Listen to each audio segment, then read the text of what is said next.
Capital punishment is a legal penalty in the U.S. state of Georgia. Georgia reintroduced the death penalty in 1973 after Furman v. Georgia ruled all states' death penalty statutes unconstitutional. The first execution to take place afterwards occurred in 1983. As of the 30th of January, 2020, 76 people in total have been executed since 1983. As of the 15th of April, 2020, 40 men and 1 woman are on death row awaiting execution. Kelly Renee Gissendaner, the 8th of March, 1968, the 30th of September, 2015, was an American woman who was executed by the U.S. state of Georgia. Gissendaner had been convicted of orchestrating the murder of her husband, Douglas Gissendaner, the 14th of December, 1966, the 7th of February, 1997. At the time of the murder, Gissendaner was 28 and her husband was 30. After her conviction, and until her execution, Gissendaner was the only woman on death row in Georgia. Gissendaner was born into a poor cotton farming family. According to sworn affidavits by friends and family members, she was molested by her stepfather and other men during her childhood and adolescence. During her senior year of high school, she claimed to have been date raped. 9 months later, her first son was born. In 1987, at the age of 19, Kelly Gissendaner married her first husband Jeff Banks. They stayed together for 6 months. Kelly married Douglas Gissendaner for the first time on the 2nd of September, 1989. They had a baby together, lost their jobs and moved in with Kelly's mother. Douglas joined the army and they were sent to Germany. Kelly got pregnant by another man who later died of cancer. She and Douglas were divorced in 1993. In May 1995, she remarried Douglas. In December 1996, the couple bought a house together in Auburn, Georgia. Kelly, in addition to her daughter with Douglas, had 2 sons. Douglas was the stepfather to her sons. On the 7th of February 1997, Gregory Bruce Owen, born the 17th of March 1971, hid near the couple's home in Auburn. When Douglas arrived, Owen forced Douglas into his car at knife point and drove him to a wooded area in Gwinnett County near Harbins Park.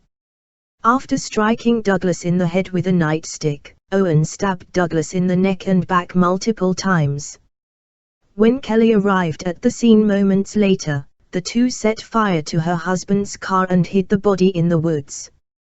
Before trial, prosecutors offered both Owen and Gissendaner a plea deal of life in prison and no chance of parole for 25 years.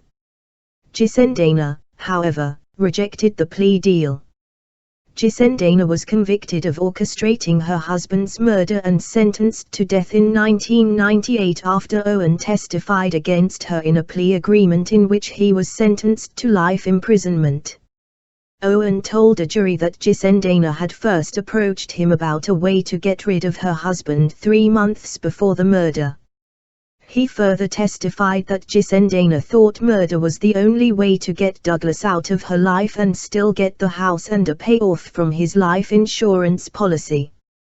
During the trial, Gissendaner was discovered to have threatened witnesses and also plotted to pay a witness to commit perjury. After being sentenced to death, Gissendaner resided in Metro State Prison until it was closed in 2011. She was then transferred to Arendelle State Prison. While in prison, Gissendaner had a conversion to Christianity. During her time in prison, Gissendaner ministered to other women living in prison with her. A group of women who were incarcerated with Gissendaner formed a group called the Struggle Sisters after they were released from prison. Gissendaner spoke to the women through an air vent and prevented some from committing suicide, while other women tell of how Gissendaner's words encouraged them to turn their lives around. The women released a video detailing the impact Gissendaner had on their lives. In 2010, Gissendaner enrolled in a theology studies program for prisoners, run by a consortium of Atlanta area divinity schools, including the Divinity School at Emory University. During theology studies, she became a student of Christian thinkers like Dietrich Bonhoeffer and Rowan Williams. Gissendaner developed a relationship with Georgian Moldman while she was in prison. Gissendaner sent Moldman a paper which she had written on Bonhoeffer. He was impressed with her paper, and he wrote back. After that, the two became pen pals, exchanging letters about theology and faith. Gissendaner completed a theological degree program through Emory University.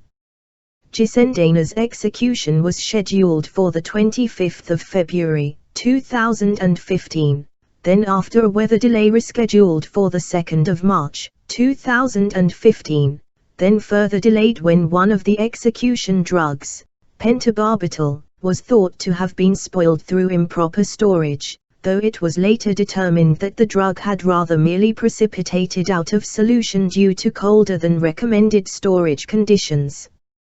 Archbishop Carlo Maria Vigano, on behalf of Pope Francis, urged the Georgia State Board of Pardons and Paroles to spare Gissendaner's life. Gissendaner's clemency application to the Board of Pardons included support from a number of correctional officers whom she had met while in prison. Norman S. Fletcher, the former Chief Justice of the Supreme Court of Georgia, urged clemency because capital punishment was not proportional to her crime. The Georgia Republican Party's General Counsel and Republican Bob Barr also supported clemency. The board again declined to commute her sentence on the 29th of September, 2015. Georgia is one of 3 U.S. states in which the governor is not empowered to grant clemency to the condemned.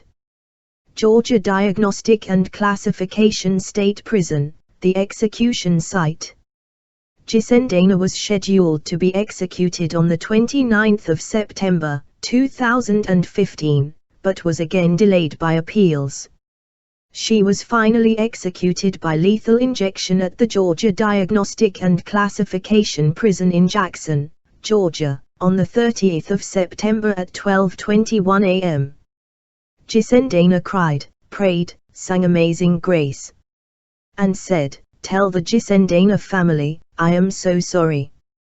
That amazing man lost his life because of me, and if I could take it back, if this would change it, I would have done it a long time ago.